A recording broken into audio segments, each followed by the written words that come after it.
this, please take. Be happy to. Do you join me in the Pledge of Allegiance? I pledge allegiance to the flag of the United States of America and to the republic for which it stands, one nation, under God, indivisible, with justice for all. Thank you, everyone. Linda, would you mind following the order? Sure. Sandy Smith, Present. Scott Dorman, Here. Brian Leahy, Here. Beth Roberts. Okay, so have you had an opportunity to take a look at the agenda for this work session? Yes. Does anyone have any changes, questions? Now may I motion please to approve the agenda? I'll make a motion to approve the agenda. And may I second? All in favor, say aye. Aye. All opposed? The motion carries. And so I think we'll start off with the first item of business 5A, discussion briefing, Fire Chief Consultant kickoff. Who am I turning it over to, please? I'll go ahead and get us started. We have contracted with DMP Consultants based on the recommendation of the subcommittee. We have executed the engagement letter, and the first step is in this process is for a kickoff meeting with our lead consultant, who is Gordy Olson, who is in the lower tile there. He's going to kind of lead us through this. He's going to give us information on how the process works, kind of schedule. And he's also going to talk a little bit about the role of the search committee. And then you might want to have some discussion about the search committee and how you want to deal with that, because then you might want to take action on it at our regular board meeting on the 23rd. So Gordy, you're ready to take off? Sure. Can everybody hear me okay? Yeah. Okay. Yes. I think some of the volume from you guys coming in is kind of up and down. So if you have questions, answer them. If I can't hear you, I'll let you know, and we'll go from there. So first off, to introduce myself, I'm Gordy Olson. So I'm the search consultant for GMP. I do the fire side. I've just got a small team. We work primarily out of Colorado, but we do all the Northwest states. And my partner is Don Lombardi, who some of you might know, retired chief out of West Metro in Colorado. He's off on vacation. Actually, technically, I'm on vacation myself now too, but make a little time to talk with you guys today. So I did 40 years in the fire service. The last, since 2015, I was in Colorado.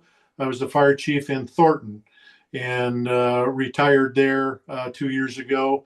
And I spent 32 years up in Washington State for a fire district up there. A fire district that has grown fairly large, but started as a combination department.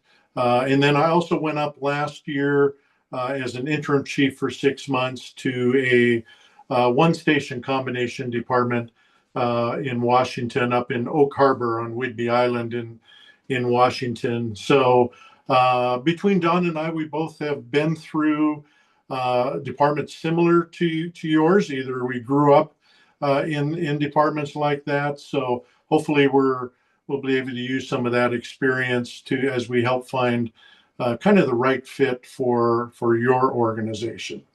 I also, before I start talking about kind of our process, I see Jen is on the call, and Jen is our project manager. So she's the one that I work with. She'll be working with you a lot of logistical items, and as we prepare documents and things like that. I see Jen's muted. I'm not sure if she can jump on and say hi, but we've worked many projects together now, so she's a good advocate for us. Oh, here we are. Thank you so much. I was just okay. trying to get that disabled. Yes, I'm Jen. I'm based out of Illinois, but always happy to help and excited to work on this project with you guys. Great, great. Thanks, Jen. Thank you. Let me tell you a little bit about how the process generally works, and again, how the committee can be involved, is generally involved with our search processes.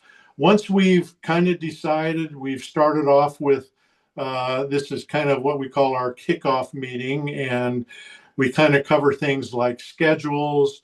This is an opportunity to talk about again what each phase of the project looks like, and how, again, I would typically tie in with the committee process.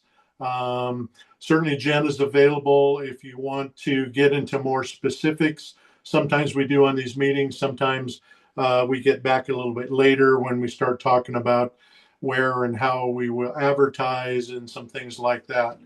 But let me get you started off right off the bat.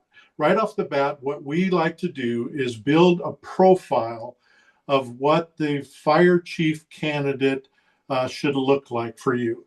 For me to do that, for us to do that, a lot of times Dawn and I, usually means we want to talk to everybody that we can in the organization to get views from every angle of this fire chief component candidate that you're looking for. So it gives us that best picture.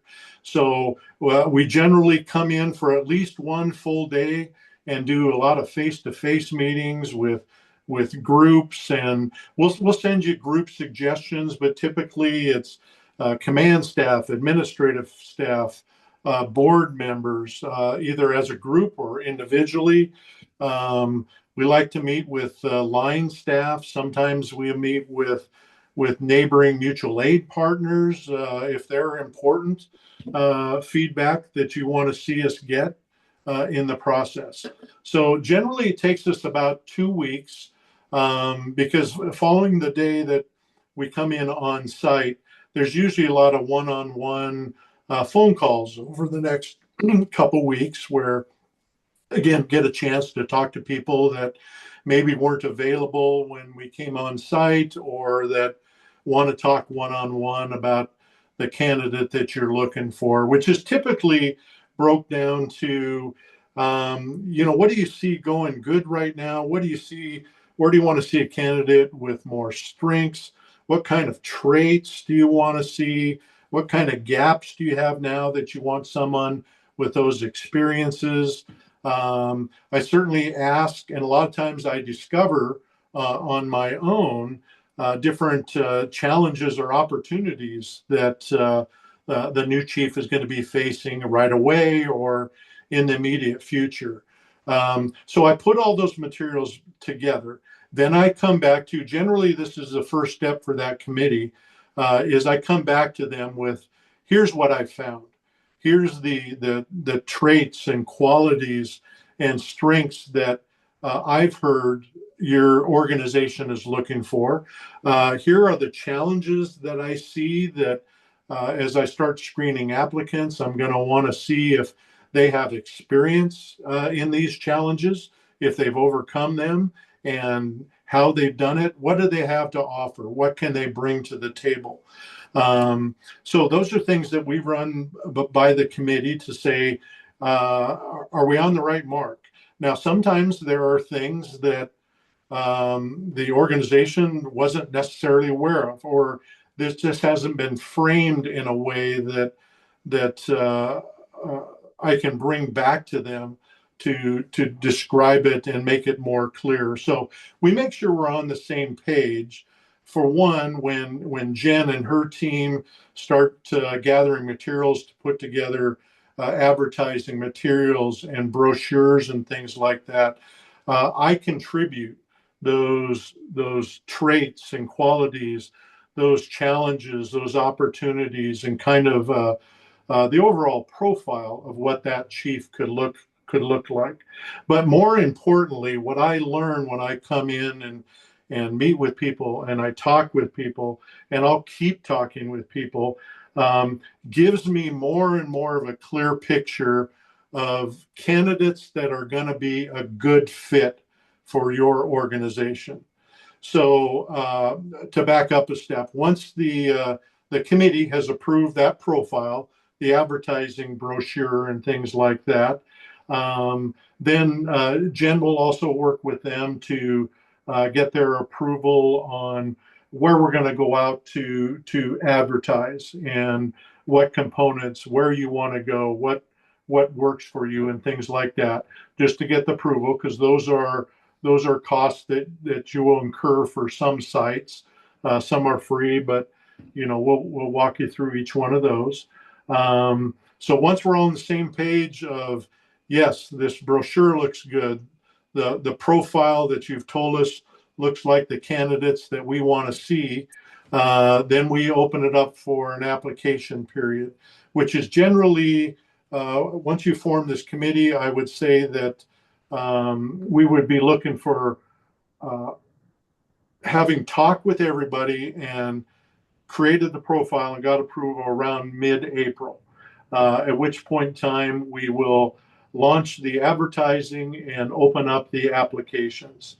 That typically runs for about a month of what we call open applications to a first review. Now, realistically, we start looking at applications the minute come in. I'm always kind of looking at them to see who's new, see who we've seen before, start kind of taking a look to see if it's a good fit. I actually report back to the committee weekly during the open application process to let them know, hey, here's how many applicants we got. It looks like 3/4 of them meet your qualifications, and we're getting a good group of applicants. When we hit the first review after about a month is when I start the initial screening of the best fit applicants that have put in. And a lot of times we'll get 25 or 30 applicants, that are well qualified. Sometimes we'll get public works directors putting in for fire chiefs. And so a lot of them are screened out right away. But generally, I try and look through those applicants, looking for the best qualified applicants and the best fit applicants, down to a pool of 10 or 12.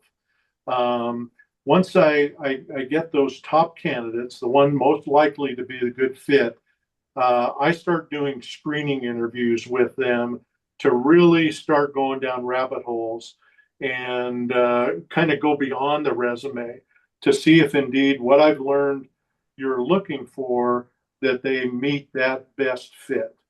And then about a week or 2 weeks after that, I come back to the committee. And here's where I come back. Generally, I'll come back with summaries on each one of the 10 or 12 that I interview, the best applicants, so to speak. And I talk about each one. And I talk about what they bring to the table, what their strengths and weaknesses are, what they maybe have gaps in their experience that aren't going to be important to your organization, to either have a way of overcoming those gaps, or maybe they're not gaps you want to deal with. Generally, out of those 10 or 12 applicants, I will also recommend what I feel to be the top 4 or 5 best fits for your organization. And those are the ones that I recommend you bring in for a final process that you do on site with, again, most of you have seen processes. Generally, there's very high level panels. There's board access to those applicants. Usually line personnel get an opportunity to meet those candidates. And we come in, we help facilitate that final process. And generally at the end of a day, or maybe a day and a half, I usually come in with the board and the committee, and we talk about basically we debrief what we've learned from that final process. Most of the time, there's one or two candidates that are going to rise to the top in the end out of those 4 or 5.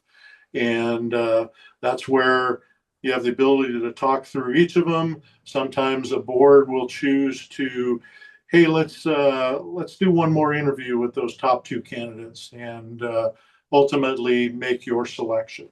So really my job is to find the best fits for you, to narrow down the huge group of applicants to the best fits, and then bring back to the committee a smaller group, a manageable group of potential perfect fits for your organization for you to select from. So that's kind of the process. A quick recap is if we started the profile building basically around April 1st, maybe come in your department, start talking to those people. We get approval of that profile mid-April, and we would launch just a couple days after that. So I can see the application period running then till mid-May, and at which time I screen those applicants. I spend about a week screening those applicants to get down. Again, we come back to the committee, see if they're on board with it, and then we start scheduling a final session a couple weeks after that. So you're probably looking at a final process the 2nd or 3rd week of June in all likelihood, to where the board can make a decision, make a job offer. You all know that once a job offer is made, there's a couple weeks of background and HR stuff that needs to be done. And you could potentially, have somebody identified and all through the hoops by the end of June. Now, I always say too that, in these processes, if you find the right candidate and, maybe they're from out of the area, there could always potentially be another 30 days of relocation. If they're coming from out of states and, it just takes a while to sell a home, find a new home, some of the things like that. So I think that's kind of a realistic timetable, but I'm open for questions and thoughts and ideas. Does anyone have any questions? If you all don't mind, I'm gonna let Ryan start questions first, because he has a Boy Scout or a child activity he has to get to from here. Sure. Ryan, if you have any questions, I'm gonna open it to you to ask them. I don't have any questions. I appreciate the presentation. It was very thorough. Yeah. Thank you, Sandy. I appreciate that. No problem. I'll do the same when we get to the next issue too, just in case you're still here. Any questions for Gordy? I have one. Gordy, how many face-to-face meetings do you feel like you'll be coming out for? A typical process is twice. Once right at the beginning to build the profile, start meeting people, and then at the end coming in to help facilitate with the final process. Those are the on-site sort of meetings. The profile approval, the work session where we talk about potential final candidates is generally done similar to this on Zoom, or a virtual meeting with the committee, kind of face to face. And a lot of the one-on-one meetings that I do after coming on site, if possible, we do virtual meetings just because it's nice to talk face to face. But yeah, that's typical there. So usually 2 visits over to Estes. Okay, thank you. Any other questions? I have a question. What would you recommend that the composition of the search committee look like? Well, It is generally, again, and you know this, they're the most influential stakeholders. Um, you know, they're the ones that you know, want to be involved with the process, that can communicate with the various groups. So typically, and again, sometimes, maybe half the time, the board will put a representative or two on the committee. Um, there's usually a member from the line, the workforce, or a couple of the members. And again, you know, sometimes there's a couple of groups out there. Sometimes there's a senior member, well respected, and sometimes there's a junior member that, you know, has good insight and may look at things from a different angle. So putting a couple of those on there. Certainly somebody from the administrative team is good, whether uniformed and or non-uniformed. You know, that may be working with the chief, are good members there. I would say a manageable committee is generally 4 to 6 people is, you know, a good group where when you have to get together, usually all can make it, but it doesn't hurt if one can't make a certain meeting. And again, in today's day and age with virtual meetings, you know, I oftentimes catch up one-on-one with committee members that couldn't make a group meeting and things like that. But usually that's a good group for a search committee. Gordy, this is Warren. Yeah. Within this committee process, are you expecting that somebody here, maybe me, would be kind of your administrative contact?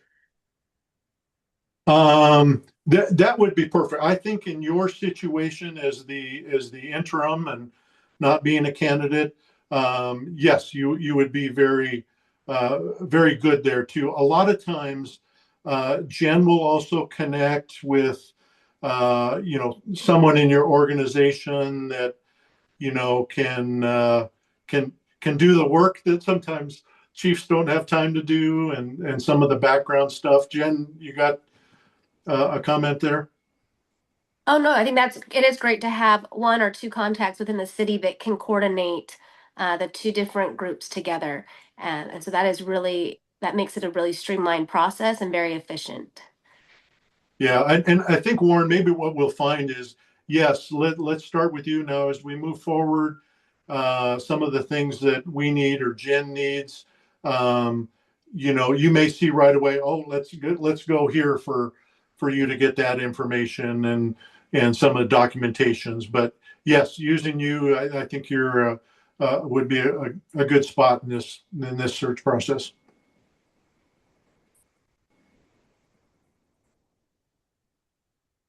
I guess, going back to the timing on it a little bit. You were talking about early May being here early May at some time. Actually early April. I'm sorry, early Yeah. April. Yeah. Early April. I think our board meets on their regular meeting on the 23rd of March, which would be a time, and I'm sure you're aware of the special district rules and they can't make any decisions in a work session, so it can only be done in a general session. So they would have to appoint the members of the search committee and probably direct me of how to send out information to people. And so that committee would be in place by the time that you would come in early April to do the on-site, correct? Yeah, yes. And I'm happy to even engage with them prior to that to get them going on a couple things. And so, yeah, that's easy enough to do. Okay, then it sounds like then you would meet probably virtually with that committee a time or two or more in late April as you put together the profile to get their all sign off on the profile. And then once that's approved by the committee, then you would move into your advertising and application period that would go to sometime mid-late May, and then in late May, you would start your first review, correct? Yes, I would actually, so, and following this meeting, if we're on the same page, Jen and I will put together a draft schedule for you and send it over. I can tell you, I have penciled in building that profile and potentially launching the search, the application period, around April 19th. And first review being May 17th. That's when I start interviewing candidates. And so I would interview candidates. Usually takes me about a week. Sometimes it dabbles a little more in that, but I would come back to the committee with a review and a summary of those candidates and my recommendations before the end of May, potentially that last week of May. And that's when I would look for, hey, if we're on the same page, or if you like these candidates, or if you want to add or subtract candidates. I mean, that's what we kind of talk about. And then generally would set up a final process about 2 weeks after that. It takes about 2 weeks to let candidates know, even though I let them know ahead of time, kind of a rough period of time. So generally they're okay. But that's where Warren, you and Jen, and potentially somebody else in your organization will start working on logistics for that final process. You know, where we may hold, you know, panel meetings and, you know, rooms and things like that. And we'll cover things like if we have out of town candidates, you know, what we're going to do with travel arrangements and all those sort of things. So that takes a couple weeks. So I think we could do, you know, somewhere around that June 15th, a final process there on site in Estes. We would want to make sure that whoever the committee is has time to present to the whole board a couple times too. So the whole board would be involved and ask questions at that time. So we may have scheduling issues. That We may want to need make to sure. set up more meetings too, like every once in a while, we have to hold a special meeting, we can do that to make sure that we don't delay the process just by by virtue of our meeting schedule. Can you describe a little bit? I'm sorry, I didn't mean to interrupt you, go ahead. Well, just a quick note, Warren, if you can send me the dates of your monthly meetings or bi-monthly meetings, so we have them, because that way, if we need to tweak some of the dates we're suggesting, we can work around that, and that'll help. Let me ask you also, confidentiality for applicants. Certainly when we get to the final process and we bring in 3, 4, 5 people, that's public record by that time. What about the semifinalists as far as confidentiality? What would be the expectation there? So there's certainly, we do keep everything confidential. The packets that we put together that Jen will send over on the 10 or 12 of that semifinal group generally stay confidential on it. So it's something I'll talk to the committee about, that, you know, these aren't for you know, publication as of yet. And absolutely, once we decide on that group of you know, 4 or 5 probably that is going to go to a final process, that's when it becomes public. I think I think, you know, there's posting requirements, obviously, that you will have to do. That's when I let candidates know that, you know, they are now going to be public, you know, in case they, you know, hadn't talked to their current employer, some things like that. So we work through that, and also we realize every agency is a little different. So feel free to you know, have your counsel, or you know, let us know, you know, what's important to you that maybe isn't typical everywhere. You know, we'll do what we can. Each district seems to be a little bit different in interpretation, so we want to make sure we don't misstep either. The reason I bring that up is that, the committee will look at that 10 or 12 semifinalists or whatever we call those. But if we add in a full board review at that point to maintain the confidentiality, then that would have to be an executive session. Yeah, and typically, when the committee brings back that finalist to the board, they'll typically just talk about those 4 or 5, as opposed to the 10 or 12. So that's something I think as a board, you probably need to talk about is whether you want to have full board involvement at that semifinalist or not. Because typically from what you're saying, Gordy, usually the full governing board isn't involved at the semifinalist level, they're involved at the finals level, correct? Correct. That's where the best of the best, the good fits are there to be chosen from.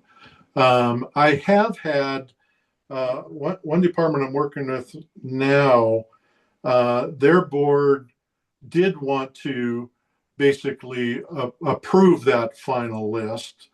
And again, I guess that's for the posting. But typically haven't gone through that larger list of applicants with the entire board.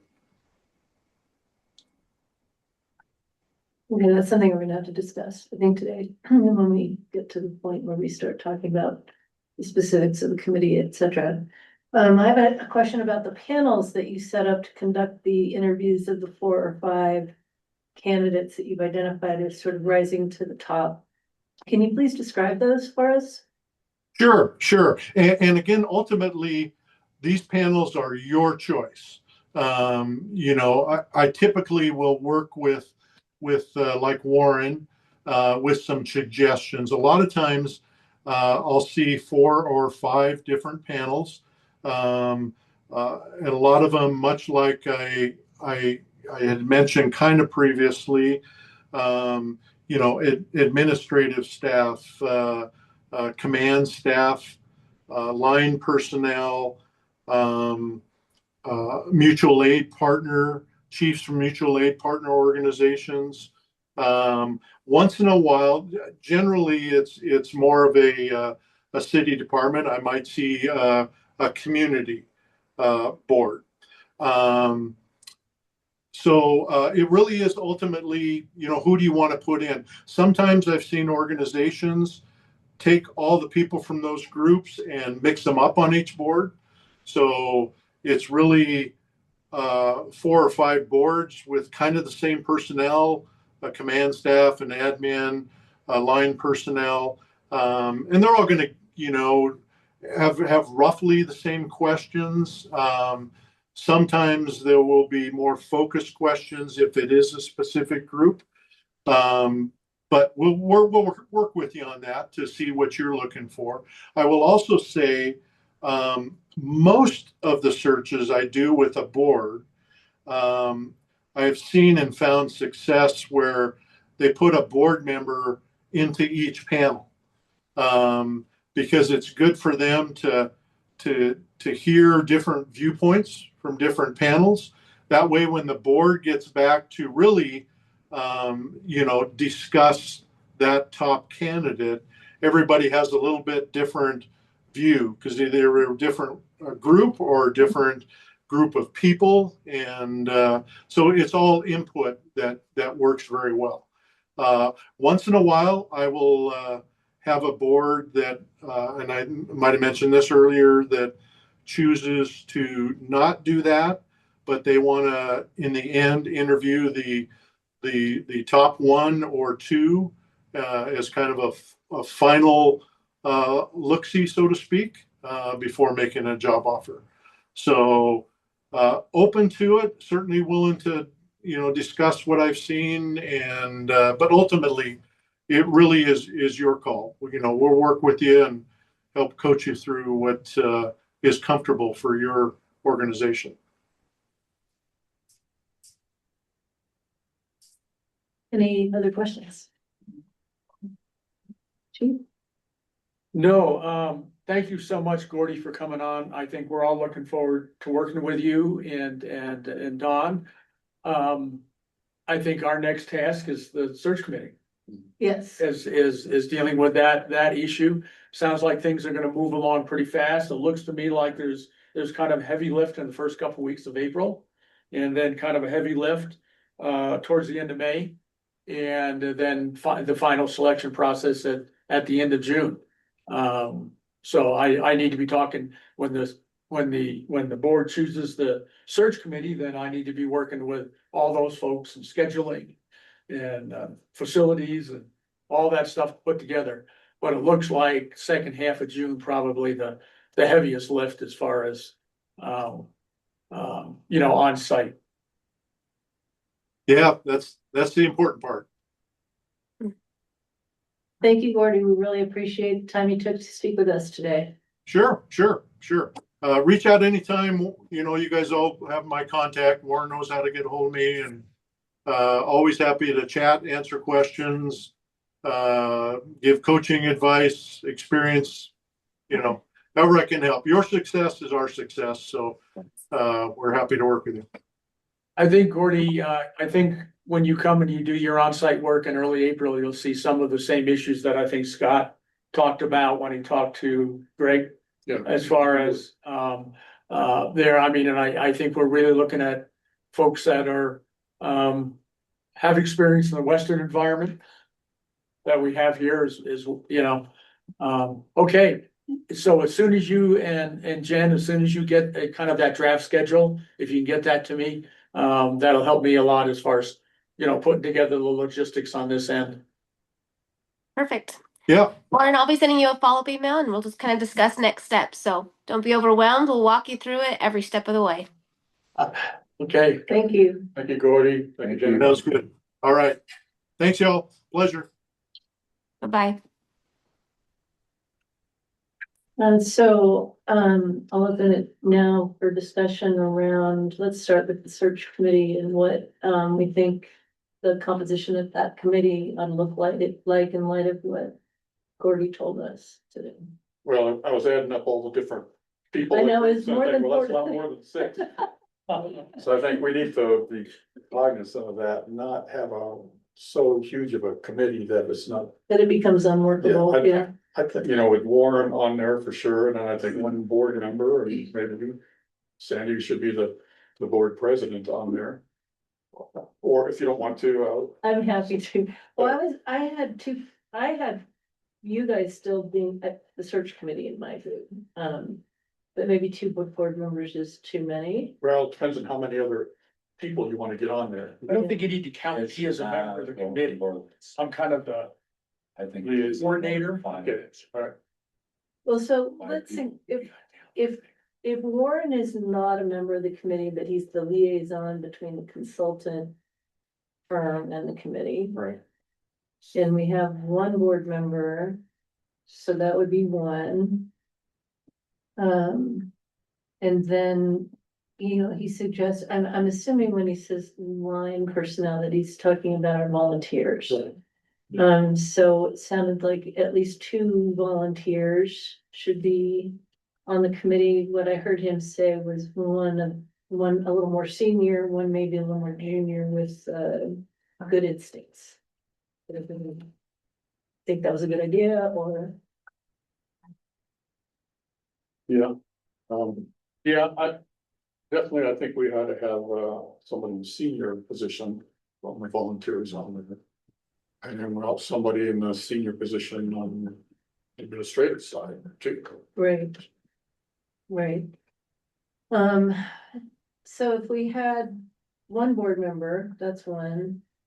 Let's say we had a senior, one of the captains, maybe, volunteer captains, right? I heard administrative team members, which to me is Miranda. Yes, right. How do you feel about participating in the search committee? It seems to me like both division chiefs ought to participate in this. I was gonna say, well, yeah. Yeah, I don't know that limiting it to one makes any sense. I feel like both should. And also, if, you know, with Justin coming on, both John and Justin have very strong volunteer backgrounds here and very deep roots in this organization, so I think they'll really bring that. That's true, and having Justin as a division chief on there, he's also, it's almost like having a second captain from the volunteers as well, so. I was wondering if since Justin's just starting and he's been a volunteer this whole time, if maybe he's not the upper. And then we just add someone that's kind of fresh in the fire department. Because what y'all are saying, it seems like it's starting to get pretty big. Right. Well, right now, we've got one board member. We have, okay, I'm gonna write it down. I'm gonna try to put names to it, even though we're not Should be Stan. doing names, okay. Evidently, it's me, Sandy. I'm getting Yeah, nominated. you know. This is not a voting meeting, you guys. Okay, so, and we have Miranda. And we have Justin, and we have John.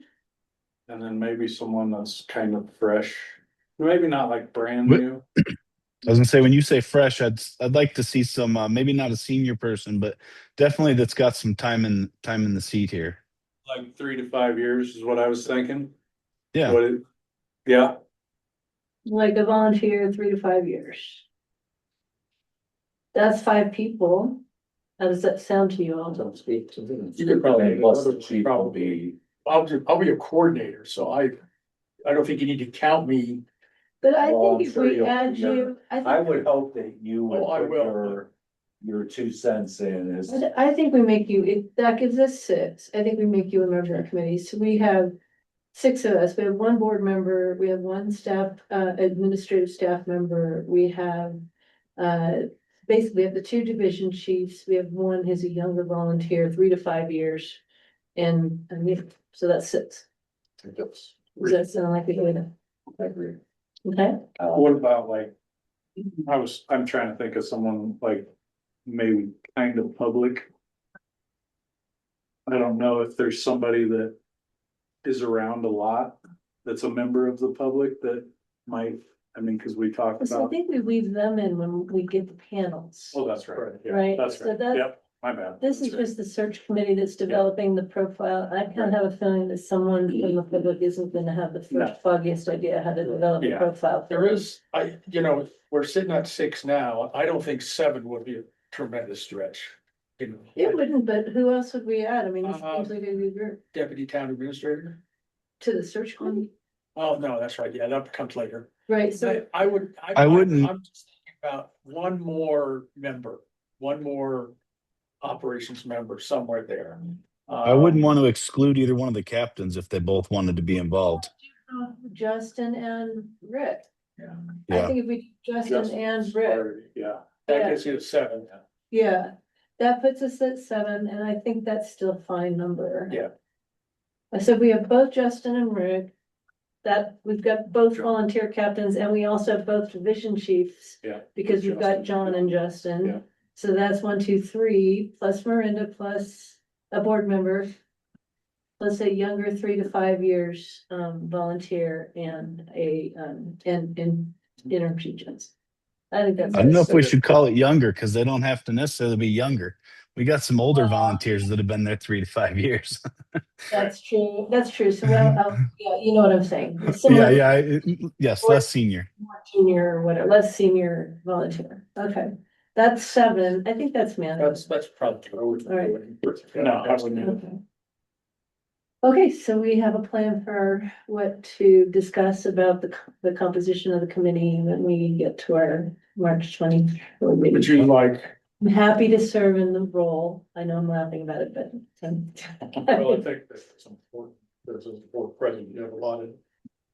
I think you're with right. the- With the new fire chief a lot, so I think that's Yeah. gonna be important. I would It's be, important that I know that I can work with a person and really think that the profile works. I'm I would be sorry. happy to contact both Justin and Rick, and I think Rick will be back in, so. Oh, good. Okay.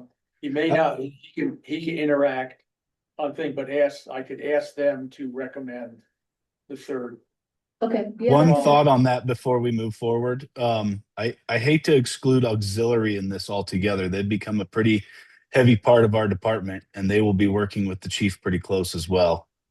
I'm not saying we have to put them on there, but I think it should at least be a thought that we discuss. I think they would be included in the panel.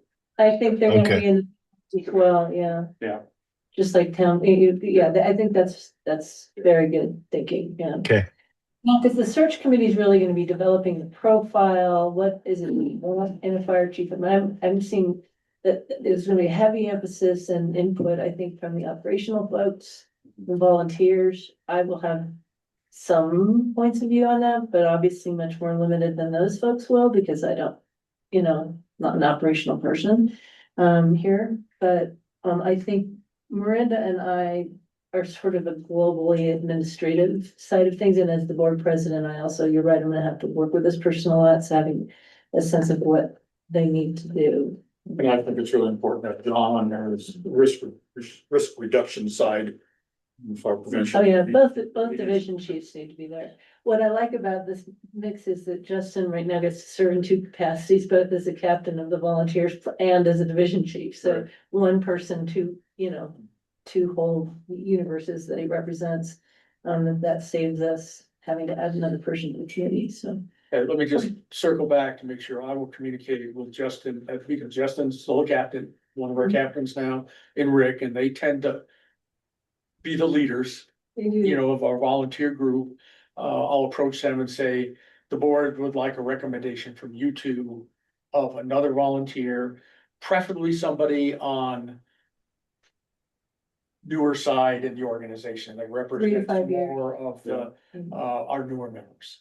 I would say 3 to 5 years. I don't want newer, because somebody who's been here a year may Yeah, not 3 to really 5. have any idea what, yeah. So I'd specify that when you reach out to them, and even if Rick's still in Costa Rica, I'll start. It's only an hour time difference, so you Yeah. gotta be.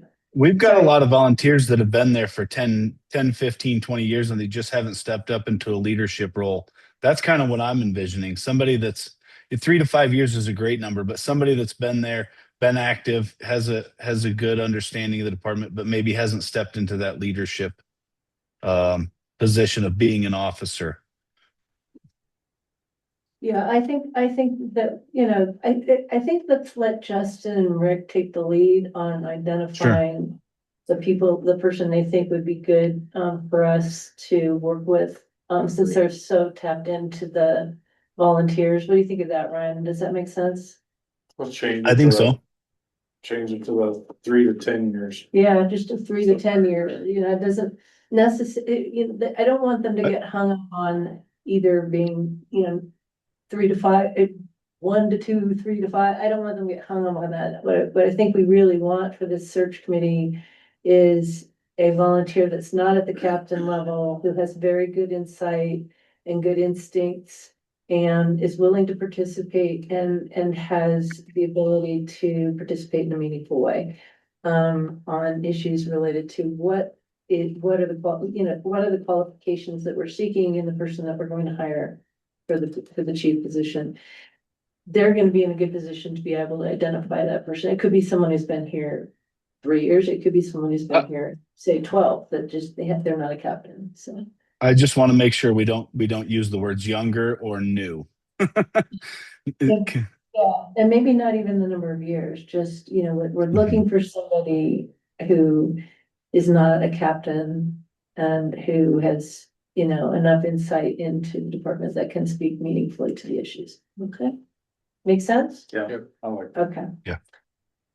All right, so we've decided on a search committee of 7. It sounds like Miranda has, you nodded, but I don't want to put words in your mouth. Do you think it's something that you'd be willing to do? Okay. I think we'll probably have a new administrator first online, but I think they think, won't be here long enough to know. yeah, And and I think- Miranda's been through other chiefs. She's been here and experienced our world for quite some time, and I think she's uniquely situated to participate in this committee, and I think we'll have a lot to offer that's valuable.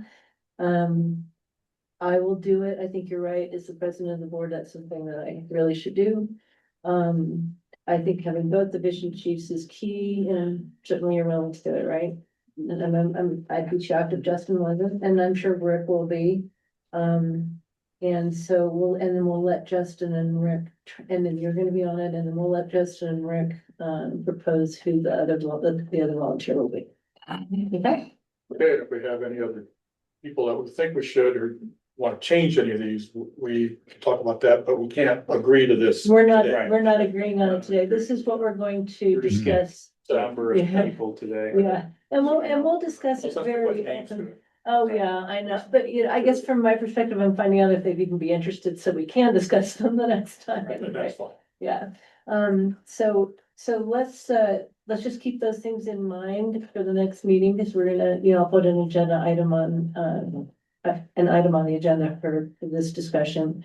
And if something does come up and we do think about, you know, make sure we talk about it in the meeting, because as we, you know, sleep on this, and then by the time we get to the meeting, some of us may have different views into what ought to happen. And that obviously is perfectly fine.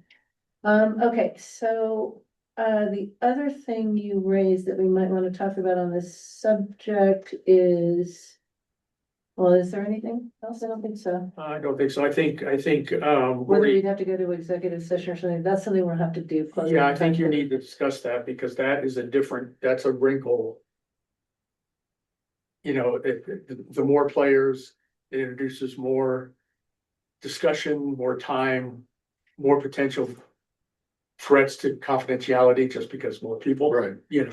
Well, that is something we should talk about at our next meeting too then, and maybe we should just discuss it here too, and just think about to put us on the track toward thinking about what it is we think how we ought to approach this. But so if the committee comes back with 10 to 12 people, right? And they're gonna recommend 4 or 5 of that 10 to 12. Do we as a full board want to talk to or, you know, discuss all 10 to 12, or do we want to just discuss, interview the 4 to 5? I would say the 4 to 5. I would say We're not. I agree. Let's do the 10 to 12. Yeah. I think that's right too. What do you think, Brian? I think we focus on the lower number, and then that's where our committees get involved, right? Is at that lower number, The lower numbers where. or not the panels- committees, the panels? Yeah, That's the interview panels will, I feel like I'm making this pop. The interview panels will, interview each of those 4 or 5. Oh, yeah, Perfect. that's where the interview panels come in. Exactly. Yeah. Okay, anything else we need to discuss here before we move on to item B? I would just, I think we got 3 periods of heavy lift here. And when I get the schedule, I'll send that out, and maybe, at your meeting on the 23rd, we can all look at that to see where we are, all of us, Yeah. you know, on those critical periods. So we can tell Gordy, you know, we may have to shift a little bit here. I know you're going quite a bit in May, is it? I am supposed to be in Europe, pretty much the second half of May. But let's see how the timing of this. I mean, I may need to shift my trip. But we could also identify an alternate for any of those. I'll shift my trip. This is too important. I mean, if I have to shift it, but you know, we'll know a lot more here Okay. shortly, yeah. Especially when we get the schedule in, and I can see how that impacts what it is I think I'm doing in May. Okay. Okay, so, let's, on the board agenda then, we're gonna have a decision, we're gonna discussion and decision on the, search committee. And we're gonna have a discussion item on the, what was it? panel members. I didn't, the number of. Gordy brings 10 to 15 to the committee, and the committee brings 4 to 5 to you. It sounds like the consensus is that the board doesn't. But is that a board level, do we need to make a board decision about that? Sounds like maybe we do. Yeah, okay, so the 10 to 12 versus 4 to 5. So we'll have we've got two agenda items coming out of this work session, or discussion. Is there anything else? Is there anything I'm missing? Okay. All right, are we ready to move on to the Yep. next? Okay. So, moving on to the next item, discussion regarding the Wildlife Resiliency Code. Let's turn to that issue. John, if you got your folks, are they here or? We have Dan, Ashley, and Steve Are they on? are on Zoom. Okay. Yes, So, I will make them co-hosts. thank you. I didn't know if they were gonna Zoom or come in person. And Chief, you already have a copy, Yeah, right, in your board book? So what is this you handed me? The one I handed you is the model code came from the state. Okay, The second one I'm handing you is auto code. is this is same as what's in the board book? Yes. Okay, so I don't need that because I've got Yeah. got them all you here. got I it. printed them out, yeah, and highlighted them and took notes and I just printed it out, just thank you. Thank you. cover all bases. Thank you. And what I thought I'd do is if Miranda could put up the model code, share that with everybody. I think we need to make sure Ashley's on as well. Ashley is on and she can co-host. Okay, good. And actually, I'd like to go through the report before we get to the code.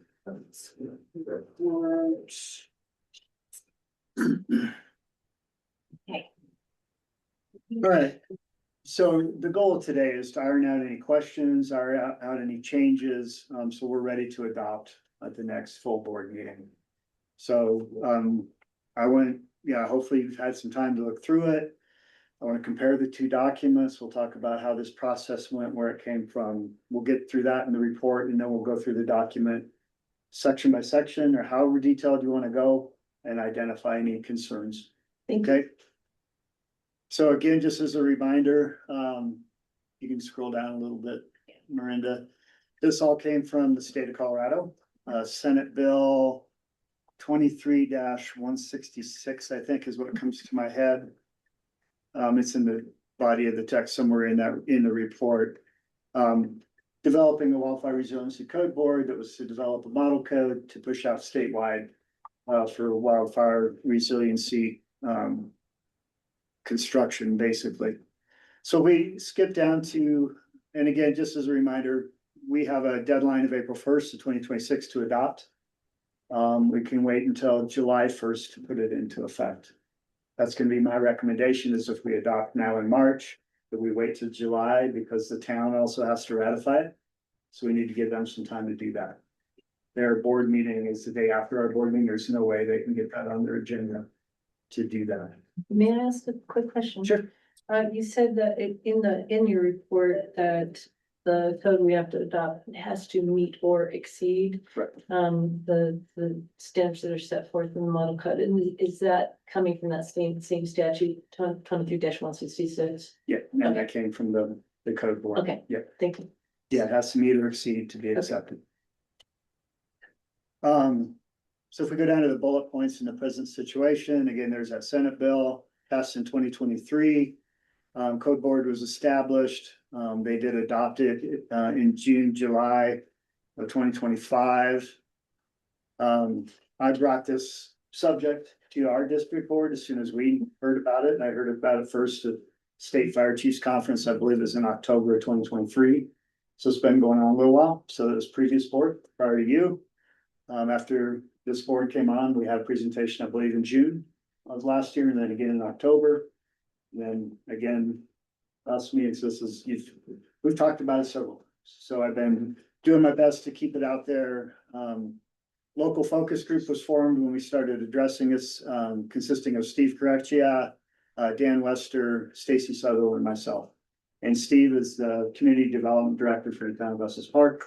Dan Wester is the Chief Building Official for the town of Estes Park. He's an employee of Safe Built, but they have a contract agreement, and they're here online, right? Mm-hmm. Yeah, We lost, oh, no, we didn't. No. okay. Dan, and Steve. So Dan, if there's any building code questions, Dan's the guy. And unfortunately, Stacy's out sick today, so we're gonna have to count on me for fire code. And we met regularly through this process. We also attended, the state put on wildfire resiliency code peer exchanges every month. We all at some point attended some of those. I did my best to attend almost all of them. I think I caught most of them. And that was just others within the state that are adopting this code that have discussions about how they're doing it, what they find is a problem, and it helped people work through some of the issues associated. Again, this is expected from every district, every municipality in the state of Colorado adopts this code in some form. What else? In that focus group, we talked about who should adopt it, because it's one of those questions, is a fire code or a building code? The consensus or our group decided it'd be best coming from the fire district. But then some of it, again, we'll talk more about this as we get into it. Some of it will be enforced by the building department, some will be enforced by the fire department. So we'll have to figure out that cooperative agreement, and how we're gonna move forward with those requirements of enforcing it. Can I ask a quick question, Trip, about that? When will we need to have a cooperative agreement in place with the town relative to the enactment and I have provided a draft of what Laramie County's using to both our attorneys as well as the town attorneys. Okay. And that's as far as it's gone. I've not heard back from either one. I think those two probably need to really talk to each other. certainly it's gonna be by July first, right, before we have to implement the actual. Those two meaning the county and the town, No, our attorney and the town and attorney. the towns. And where's the county coming into this, since a lot of our property that we protect is outside of city limits? Because it would be adopted by us as a municipality, it would be just like the fire code. If we adopt the fire code, we enforce fire code within our district. So Laramie County wouldn't really be enforcing in our district. I understand that, but I know that when we brought the fire code up, I had to get approval from the Laramie County Commissioners. Also, not just the town board, the Laramie County Commissioners had to sign off on our agreement. Laramie County has already adopted this code. And so do we need any kind of Fire code. but would we need a similar cooperative agreement with Laramie County, since there are going to be structures that are affected by the code that are in the county, not in the town, and we're gonna be dealing with their code enforcement personnel? And actually, that's where maybe the confusion is. I have said through this process that we would take on the responsibility for code enforcement within the district. We're already going because of the fire sprinkler requirement.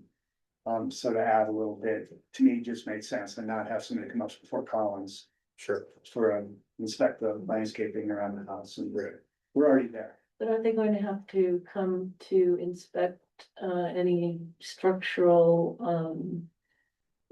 the erection of structures, for example, they're the ones that are gonna be issuing the permits, so they're gonna be the ones Yeah. coming and doing the permit inspection, so it feels to me like county and us might have to coordinate some. We will have to have some coordination, and I'll have to look into that if it's gonna require a cooperative agreement with them, but, and again, with. Yeah, that's what I'm asking, is if we The do, town- we should get on that too. Yeah, with the town building department, the building department's gonna take responsibility for those things that they're already doing. They're looking at siding, they're looking at everything else. Mhm.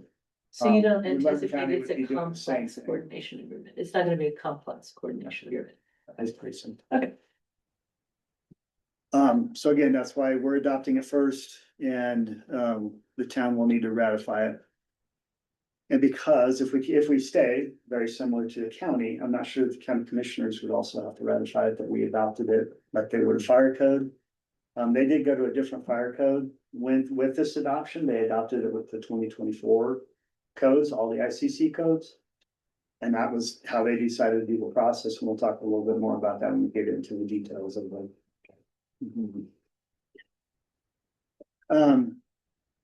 Yeah, and that's second to last bullet point, talks about Eric Freed, retired chief building official for Laramie County, is one of the last things that got done before he left, and I'll never forget in his email, he talked about the mic drop of, I'm done, here it is. Just updated to the 2024 ICC codes, as well as pulled this into that adoption. And again, when we looked at what they did, I think appropriate for us as well, what we're trying to do, and that's why I modeled our proposed code off of what Laramie County did.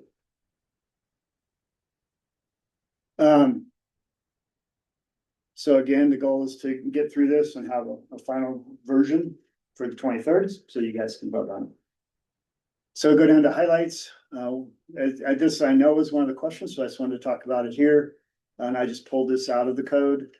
This is not the entire 101.2, the scope, it's the last part of it.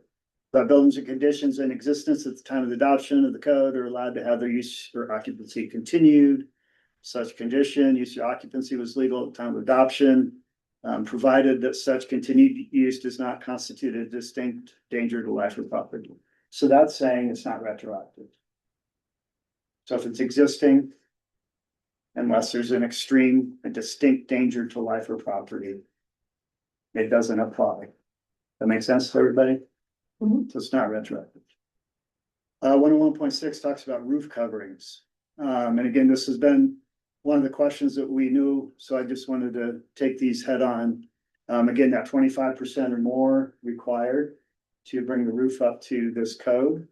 And this, Dan can certainly chime in here too if he wants, but Class A roof is what is required, and we already require a Class A roof in the residential code. So it really is no change. And it does not institute or doesn't require any other additional mitigation problem done. So it 0 to 5, doesn't implicate the site and area requirements no, in not with the section roof, 5. Okay. right? So then 101.7 is the exterior walls. That one does implicate the 0 to 5 foot. That would also have to be brought up to code. In my mind, in my construction background, a lot easier to put siding up if there's nothing that's 0 to 5 foot anyway, but. So that was the only one that triggered an additional requirement, and we'll talk more about that when we go through each section. Yeah, I think it's gonna be important that, when we're talking about that first 5 foot area. It's not take out everything, it's take out some things, but especially provide the non-combustible Non-combustible. on the first 5 feet. And you'll be more detail on that, which is the most critical thing for us, because that is the most vulnerable area to embers. And the construction requirements, again, we'll get into those details. The construction requirements address that ember storm. Next sheet and other bullet points. Section 108, and I apologize, I missed this the first round, but when Stacy did a review, we realized that section 108 was added by Leonard County. But that was because they weren't adopting appendices. Because we adopted appendices, it was duplicative. So we took it out. But we're proposing to take it out. I wonder why we don't just keep it in there 108 and just say reference or see the appendices B for that. Is it's word for word what's in the appendix? Yeah, but it's still, if you look up in the definition, or not the definitions, but the table of contents, it says referring to that, you should, I'm just thinking that you should go to, if you go to that, then just say, see an appendices B for this section. Because Or otherwise delete you it would from the go. table of contents, delete section 108 from the table of contents in addition to deleting it. from Yeah, the and page. I honestly did not update the table of contents until I mean, Yeah, apologize for that, we did Steve. variance, his points he of just tried structure. it from the table. Construction document, so if you're gonna have it in there, people are gonna go to that, they're gonna say, where are the construction? And then they're gonna be like, where is it? That's why I didn't want it in two places. If it's in the appendix and you see I would cross that off. Yeah, because you have it listed construction in the table of contents, you do have appendix B construction documents. But you also have, and I think Scott's point's instructive, you also have section 108 still there. Also still saying construction documents, and since we've deleted that section, just delete it from the construction, not, from the table of contents. Strike through That'd be that fine. table of contents. You're asking if we get rid of it. You get rid of it here as well. Yes, Yes. and that was a miss on my part, so thank you for catching that. I didn't go back to revise. I was gonna wait until see if there's any other. Yes, I would strike through, so does that make sense? Yeah. Okay. So it completely, and again, we'll go through this section by section. These are just the highlights of the report. 302.1, we talked about designating all of Estes Valley Fire as a wildland urban interface. 303.1.2 is removing the fire intensity classifications. And again, that goes with, if we're gonna treat everything as in the wildland urban interface, we don't really need those definitions because everything's being treated the same. And You have comments about that when you get to them. Yeah, me too. I think we're just gonna walk through. I made them all. And if you don't like it, Yes. I can't see it. I think that they shouldn't be on the answer, we need to, but just And I'm not necessarily looking for, I just wanted to bring things. to my bring them attention. to discuss, yeah. All right, I'm sorry, go ahead. Next bullet point was section 403, 404 combined since we eliminated class 1, so it's just structure hardening. Not separate classes, because we're choosing to do it all because everything's modded or above. Which would have triggered it all anyway. And again, and this, you know, I've said it once and Dan can chime in here if he wants to, but. Class 1 addresses roofing is the big one in class 1, and we already require class A roofs, so it's really no change from current codes. Go ahead, Dan. I would agree with that. Yeah, on the roofing, we should, if there's other things that just covered. Just roofing. What's that? I understand the roofing. If we're not changing anything. We all have questions about all the other things Okay. that are impacted. 502 combines again class 1 and class 2 site requirements and combines them into one. So instead of 502 and 5, it's combined in section 502. On the next paragraph, we talk about the assuming responsibility. Again, it would be the town doing the things that are attached to the building. And it would be us doing the external requirements where they're doing fire sprinkler inspection anyway.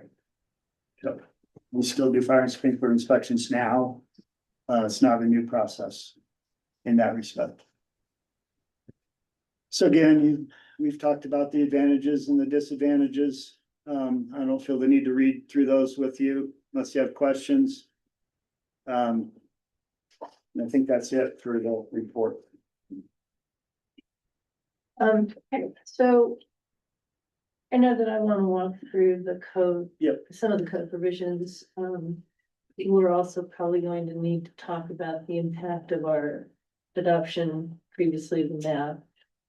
And what impact that has on this code. But I want Ryan first to. I don't want to, Ryan, are you even still there? Yes. Ryan, I want to give you, I know you have to go, so I want to give you a chance to ask your questions first. I've got a little more time as questions come up, I can chime in. I don't have anything right out of the gate, but I'm definitely enjoying the conversation and watching through. As we get into, well, it keeps closing here. Yeah, I'll chime in as we get in a little further where we got rid of the different zones. I'm interested in that conversation as well, so. All right, well, do we want to just, I have a few questions. Do you want to ask? Sure, I've got a comment or 12. Would it be most effective to go by section? and That's what I just was, start that's there? what I was gonna ask Scott, if you want I to. can go through my section. Yeah, so let's see, my first question, comes on page 6 in section 102.10. Okay. And Okay, you're why don't you on ask it then? red line. I was just wondering why that was eliminated. For that section. Go to. And I have a different question on that same. Are you talking about the 35 acre parcel? Yeah, so why is it eliminated? Just because we don't have any, or is it? Dan, can you refresh my memory? Do you remember that conversation? I know the county had an opinion on it. I do not recall that conversation. Okay. does it hurt anything to just keep it, leave it in there? Cause I'm thinking we probably have properties that are larger than that. Yes, there might be a few, I guess excluding them or making them an exception depending on the condition of their entire property was a concern. Okay. Even though it's just one structure on there, is what's next to it? Is it highly dense? I think it kind of opens us up to let certain areas of the district just go. When I look at our district and everything touches everything else. Nothing's that far apart. So for me, I agreed. Laramie County took that out. Okay. Laramie Those County are gonna did. be more for agricultural areas. and Yes. things, But, Yeah, Laramie County put this in effect everywhere. It's not a district. okay. And again, all Louis code. I didn't think it was gonna be a big impact for us. And again, I'm looking at protection of neighbors, not just one property. I think that's more geared towards like rangeland or, Yeah. Sandy, did you know? Well, mine is really gonna be related more to the fencing issue when we get to it later. There's two places here, as I understand the fencing issue. Permitted fencing, you don't have to have a permit or deal with the requirements of the code. If you're building fencing that's more than 8 feet away from a structure. But when a fence is going to be closer than 8 feet, within 8 feet of a structure, then you are going to need to comply with the provisions of the code if you construct a fence in that range. I guess my question is the interplay between some of the other work someone might be doing with their house. So if they're replacing the siding on their house, do they also now need to replace the fence? Or are the two things kept completely separate from a code enforcement standpoint? I believe that that's completely separate. I did not see a reference in there that would say. The thing that will change is typically now, I know in the town of Estes Park, they don't typically do a fencing permit. So there's something they're gonna have to add. Cause this will come up after the fact, and that's typically what we see. Somebody comes in, they build their house, they move in, and then they build their privacy fence. Or their dog enclosure, which is what I'm thinking is most likely gonna be. Yeah, impacted. and again, we're talking combustible fencing, and the requirement is non-combustible. in that 8 feet between the house and the rest of the fence. So if they do, so if it does impact that, would they only have to replace the 8 foot fence? And the rest of it could be wood? Well, so then my other question also is they build a dog enclosure around. Yep. Within the 8 feet, does that then impact also the site and area requirements? Are they then going to have to redo anything around the house, relative to site and area within the 0 to 5 feet, for example? Not in my interpretation of the code, it doesn't trigger anything else. The fencing alone does not trigger any other. Again, we're talking about the best practices. We're talking about the same things Logan's telling everybody when he does an assessment. And we're gonna keep that mantra of this is the best practices. Yeah, it's just the code is gonna outlast all of us, and so it's important that it's clear, right? And so it's not clear to me if I want to build a dog enclosure around my house, whether then I now also have to comply with just the immediately preceding provisions that relate to the site and area requirements. I have not interpreted that in the code, again, because you're separating the combustible from, if your house was combustible siding, separating combustible from your house. That makes sense. If you're just adding a fence, you already have combustible siding. You're taking care of that. Well, the site and area requirements are more lines of what's required of the landscaping and kinds of things, you know, so But- if you're building a fence to enclose your dog, do you also need to rip out everything within 0 to 5 feet, is my question. That, you know, the plants, this and that, trees. Yeah. I did not read that in the code law. All right, that was just an area that was a little unclear to me. All right, so my next question isn't until, I'm not gonna raise formatting questions. Like, there's a lot of places where the bolds have dropped off, bold, you know, the bold, headings and things that somebody just needs to go through and check the formatting issues. Yeah, I tried to clean that up in the clean version. This is the working version. Okay, gotcha. My next question isn't until 106, Scott. Anything else? I got one in section 105.3. for temporary service utilities. I was just wondering if this would require permission for anybody to use a portable generator when there's a power outage. That they would have to get permission first, is that? Am I off base on that, or was it?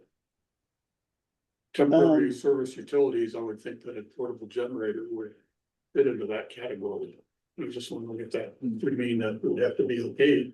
And again, we're looking at new construction. I think the intent of that is they can put in a temporary power source while construction's going on. Okay, Again, it's not retroactive, so this isn't going back and looking at something that's already there. It's not looking at existing buildings. right, but I'm just talking about a generator that, because I have a generator in mine that I can pull out. If I Yeah. lose power, I can hook up, and so I wouldn't have to get a permission to utilize that generator. Dan, are you hearing this question? Cause that a little bit out of my wheelhouse. Well, number one, Estes Park we do not have jurisdiction for electrical, but the question here for the permission to have your generator, if your transfer switch and things like that were all wired correctly, you can go ahead and connect it. We would not have a problem with that. Thank you. Thanks, Dan.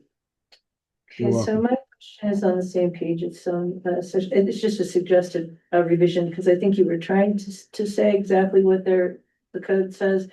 So we've struck the words in AHJ or authority having jurisdiction has the authority to establish fees. Then we say fees shall be in accordance. I think we probably need to put established in there. Fees shall be established in Okay. accordance with the fee schedule. I think that's an easy fix. My question on that section was, do we have an approved fee schedule? No, That's why I wrote this in. I thought we didn't. We'll have that before the implementation of. that'll be part of the implementation. Do we have to approve that fee schedule? Doesn't the board need to approve that fee Yes. schedule? Mhm. And that'll be before July. We don't need to do that before April. In my opinion, Okay. we don't. Okay. That's, Okay, my next question is gonna be in 302.1, Scott. 302.1. everybody's good. 302. Page 11 with striping all the construction documents, and I'll get it out of the. I was fine with that. The language was the same. I mean, I Yeah. didn't try to make sure it was verbatim, but it looked verbatim to me. Okay, no, On section 108, the construction documents, what do you receive when they submit plans in order to review these before you go on scene and review their site plan? they're gonna have to do a site plan, and they're gonna have to do a landscaping plan that will have to be approved. There also may be some evaluation of the existing conditions at the site. So when they do their clearing grubbing, to get ready to build, there may be some, removing of the native material that was there to allow for the construction, and then meeting the guidelines going forward. So it's really site dependent. Some will be more complicated than others, some will be very simple. And the layout of that document is regulated by IBC, so we don't have to request it above and beyond the IBC. Is that why we remove section 108 or? No, section 108 is in the appendix. Larimer County had adopted or had stricken all the appendices. Because they adopted as part of their overall codes. It was a duplicate. So we struck it out of the body of the text. It's all in the appendix B, I believe it is now. Okay, thank you. Okay, yep. Okay, so I have a question on section 302.1. So one of the words we've added in here, in the last sentence, it says structures and parcels shall be constructed and maintained in accordance with the provisions for structure hardening of chapter 4 and the site and area requirements of chapter 5.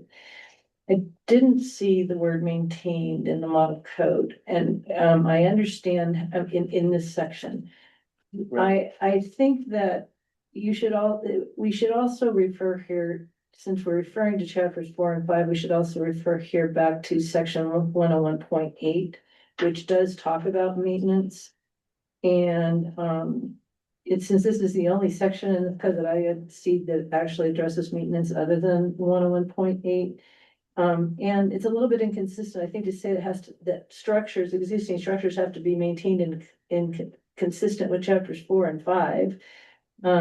When chapters 4 and 5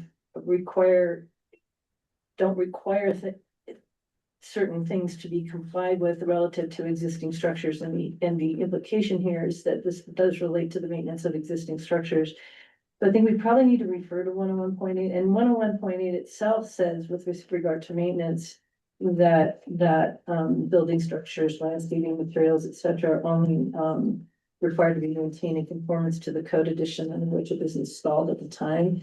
So I think to avoid confusion, you need to, at least relative to the maintenance issue, you need to refer back to 101.8 to make sure that that's clear. Yeah, I think that's a good catch. And that's easy to do. Okay. I'll add that one. And Scott has a question. My comment on that same section, 2.1, was under the declaration. I think we should not scratch this, line out that first sentence, because it actually gives the authority having jurisdiction, the authority to declare the wildland fire zones. Yeah. So I think we need to keep that in there 100%. because it gives us that. Gives us the more flexibility. Okay. Yeah, and again, that was from the Lumber County, struck it out. Yeah. Yeah, I think we should put it back. There's a couple of areas where I'm gonna suggest, but thanks. Are we done with that section, Scott? Yes. Okay. We get on page 14. Well, we're good on, up until section 303. Now, section 303. I think we can either have this discussion now or we can have it later when we get together, but I think there is a lot of discussion, to be had around the map and whether we really wanna bring back in the notion of some of these classes. Because we're requiring a lot of people, in connection with the site and area requirements and everything else. I think, for example, some of the requirements of section or chapter 5, it is unclear to me if something is within between 30 and 100 feet of your property, if that's even now still on the subject parcel on which the thing is being constructed or the remodeling is taking place. And so it appears to me as though some people are going to be trying to do some kind of remodeling or construction of a project and find themselves unable to do it because of trees on somebody else's property.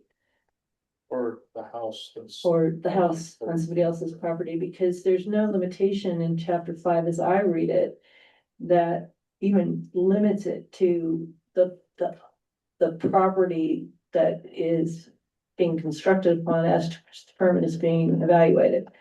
And so some of these landscaping requirements seem to extend right off into, I don't know, be several people's property. Yeah. And there's just no limitation here, and I understand it's the model code, I understand you didn't write it, now I know that. But that's why I'm now wanting to revisit whether we should be taking all these things out when you're talking about the different classifications, because what we're doing is we're imposing these restrictions in the harshest possible way, because we've classified things the way we have. And I think this is pretty broad in terms of how the site and area restrictions impact people who are just There should be adding remodeling. Added, it says within your property, yeah, the intent is it's only on the property that you own, you can't enforce something that somebody else. I thought I read somewhere that it was. That's the distance where. That's not I've looked exactly everywhere, I looked everywhere for it. Yeah. So I was going back to the definitions to see if there's anything. That's a standard, I mean, even the word site is not defined in this code. word site is not, so I guess, you know, maybe we can just make it clear, since it's probably the clear intent of the legislature is not to force somebody to attempt to do something on their neighbor's property or to convince their neighbors to do it, They can't. but maybe they can't, and so we may want to just express the limit. But I asked that question about building and your neighbor's trees hanging over your property. And that has been arose, so to say you can't make your neighbors do something, they don't own the air above you, so you can make them cut their tree down.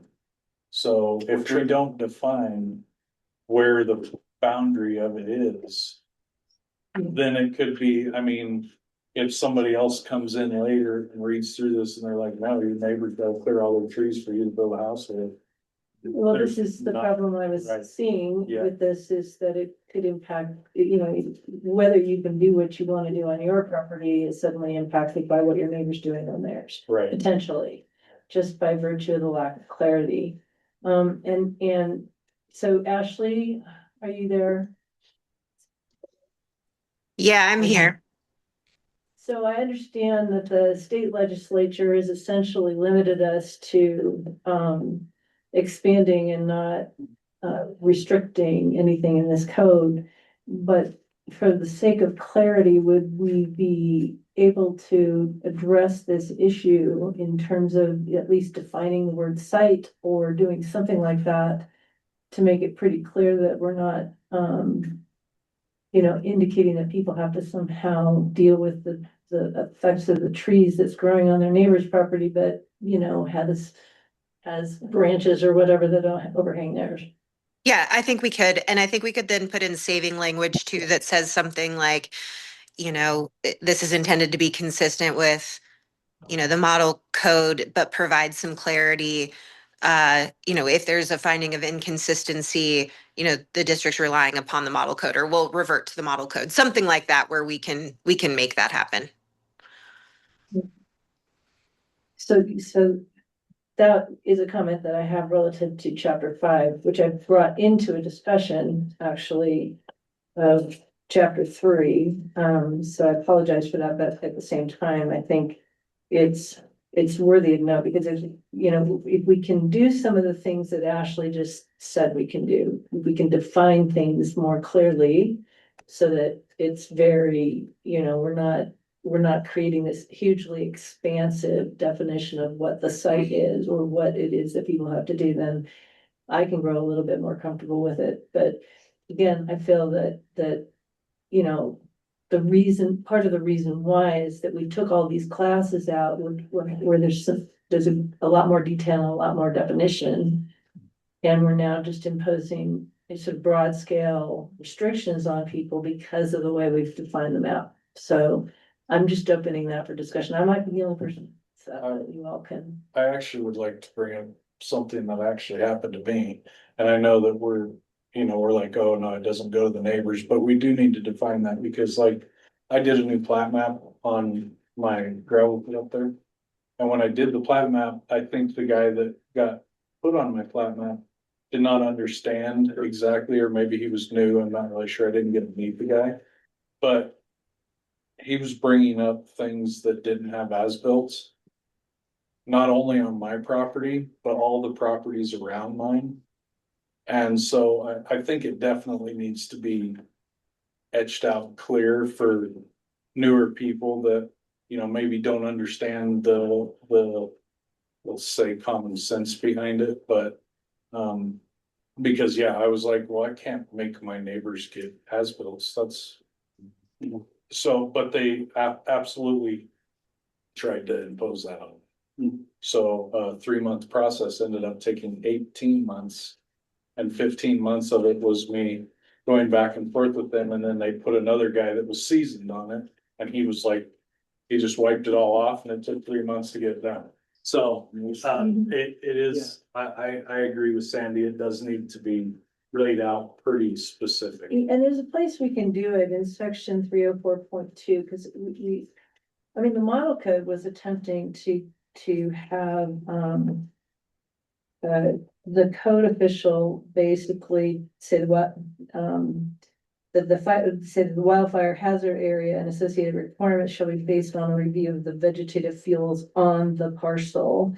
And then we struck the words "and within 300 feet of the parcel boundary," which obviously was going. So, I mean, it's clear that they kind of intend for this to go into beyond the parcel boundary, just by virtue of the language we've had to strike. So I think I would go further than just striking the 300 feet from the parcel boundary, and make it very clear what the definition of site is, with the definition that this only applies to the parcel. The code requirements are only going to be imposed on the owner of that parcel, and they're not going to be required to deal with whatever code issues exist across the border of their property with some neighbor or some. Hey, John. And I Is think that- Ashley, can that be you done? could probably drop that language pretty quickly, I'm assuming. I don't think it makes it less restrictive, so I think it can be done. Yeah, I'm wondering, John, by any chance, besides Larimer County's changes to the model code, did you look at any other similar jurisdictions? I'm just wondering if there's other places that have kind of done similar things or not. To be honest, no, I really haven't. Everybody's kind of scrambling right now. They're in the Okay. same boat. We're trying to get it adopted. I'm just gonna send an email around my office and see if any of our other clients have done that, just to see, Sandy, if there's similar language out there, but I think we can do it regardless. Yeah, that'd be great. And I think, I'm not gonna tell you that this is where you have to do it, but I think you might be able to work with some of that language in 303.1.2 to sort of expand on that and make it very clear, and bringing back that this is applicable to the interpretation of what is required under chapter 5 and chapter 4. Okay. Okay. Dan, do you have any suggestions or concerns about that? Just to make sure you're on board. Did you ask me a question? I was sneezing.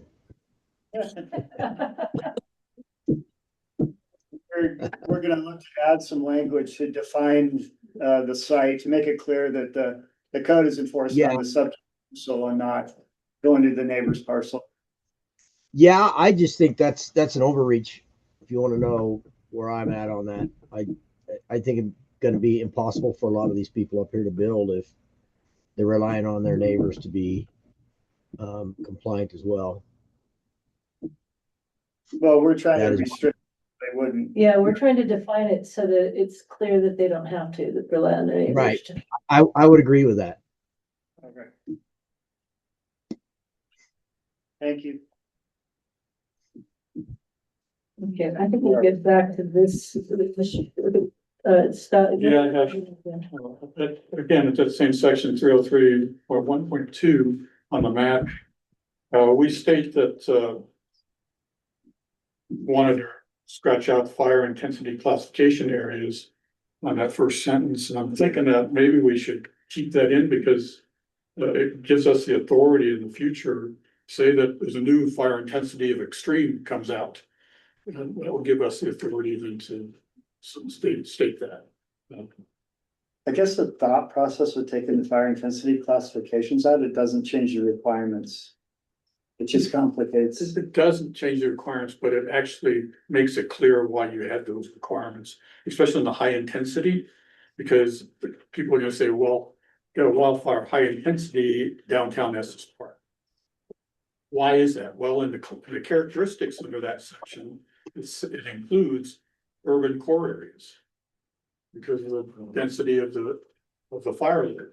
So I think it's important if somebody's wanting to know, well, downtown, a business owner is wanting to do things, why does this apply to me? Well, you go right back to that section. It says, because it's in your urban core area. That's the only place I saw that in this whole thing, is an urban core area. So I think it's important that that statement kind of then would say that, you know, this is why we did that. So Which classification you see that on? it's a high intensity 303.3.3. That's under the characteristics, fuels. Number 1. It goes dense forest, urban core areas. I mean, it's the only thing that really says that we can make changes in the downtown area. If the argument's gonna be is, and the map is low intensity. Well, no, I'm saying, yeah, but we're gonna change the map and we're gonna do our WUI map, whatever that, Right. which would say, and they're gonna say, why was that included in this? We're not in a wildfire area. So, just a thought, so think about it. I'm so sorry to do this, but Ashley, can I tell you, I misreferenced the code provision that I thought you could do the last item with. It's actually 304.2. Oh, I had that written down initially, so okay, I'm glad that we clarified. I misspoke and because a different one happened to be right in front of me, so. Okay, I'm sorry, Scott, for interrupting. I forgot. I wanted to make sure I corrected it. I kind of agree with you on that, Scott. I think that, yeah, they need to have it. I mean, you gotta have something to refer to because they're gonna say, well, why am I included? And I agree with It that. kind of explains why It the whole explains- area, we're going for the high intensity. For the whole area and why and those are the characteristics and why that was chosen. I don't know if there's any harm moving it in. I mean, again, looking at what Lamar County is doing around us. Yeah, this is, And stay this consistent. is just gonna come, so I was trying to think of a property owner, or a business over downtown. Or them arguing why they're included in it, so. Leave it in, don't strike it. Number one, I would leave it in. It'd be 303. Point, 303.2 through. 303.3, so all of it just. Okay. Then I'm done until section 502. Really? I'm impressed. All right, let me get to my next one. We would leave in then Me too. 304.2s as well. And I'll check those section references, make sure they're accurate. Okay. So I had some questions about why some things were deleted. So for example, why are we creating moonscapes within 0 to 5 feet when even the model code says that like in 502.1.2, you can have ignition resistant plantings, and we've deleted that for some reason.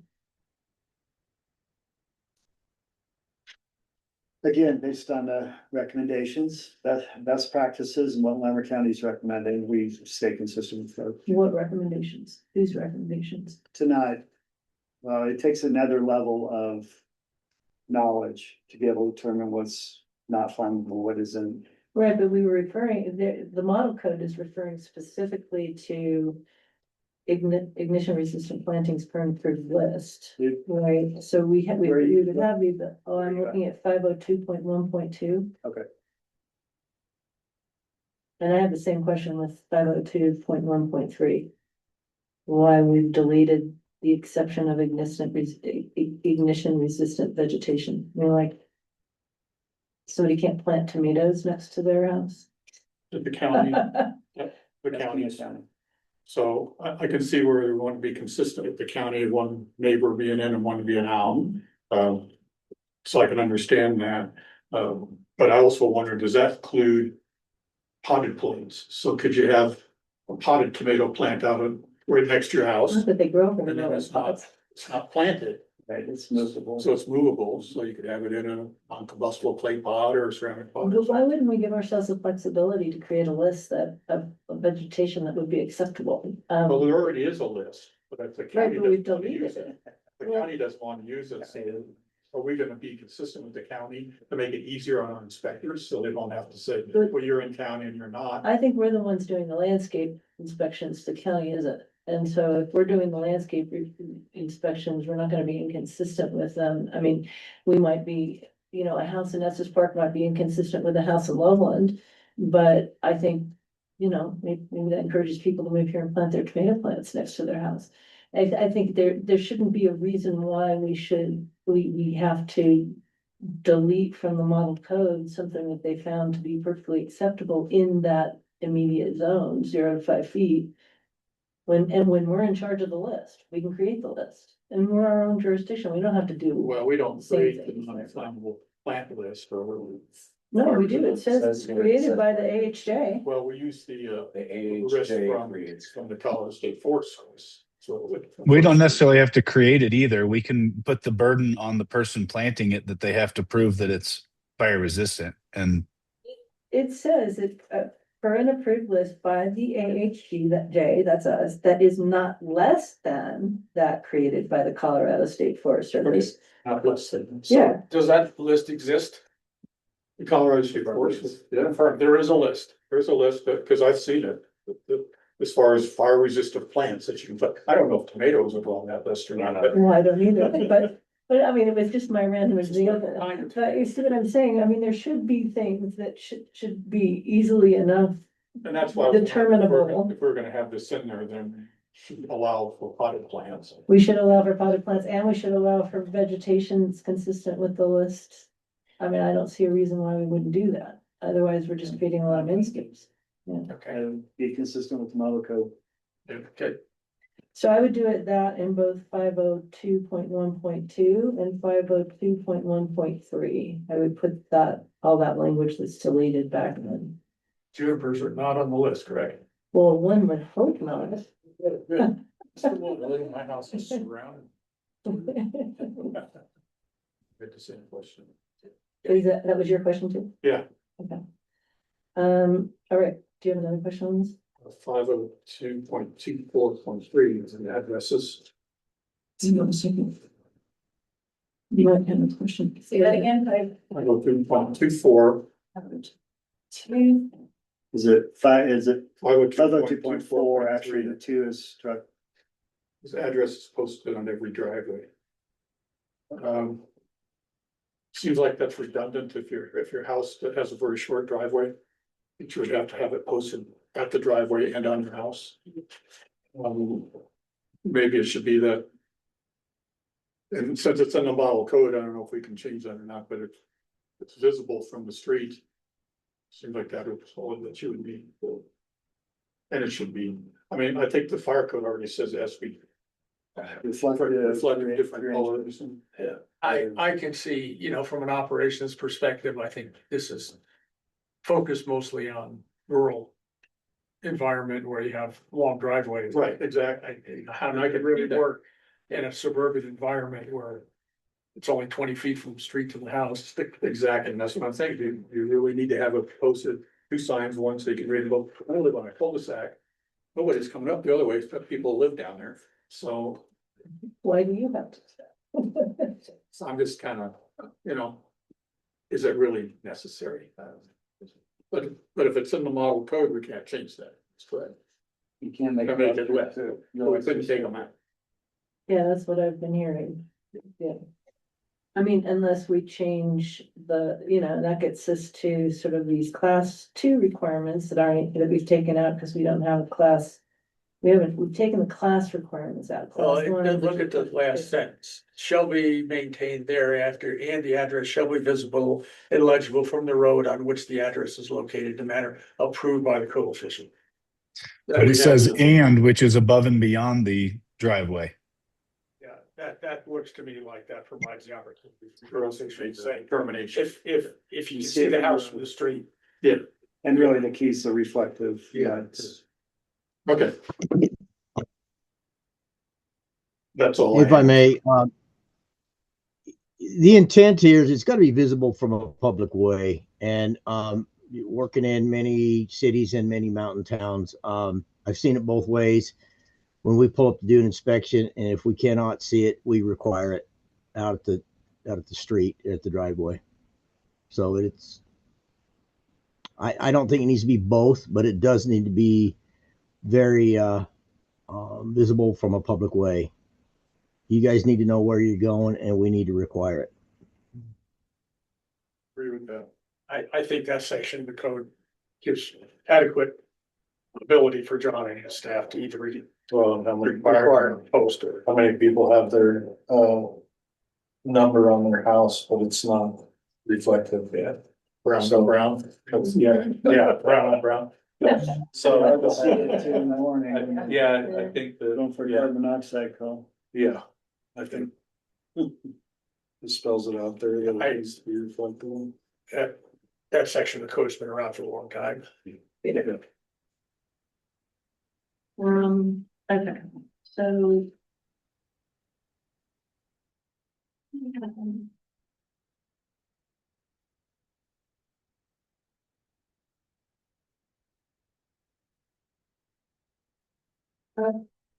So if we're adding back in some of these, some of this language that was already struck, does that add back in some of the class requirements?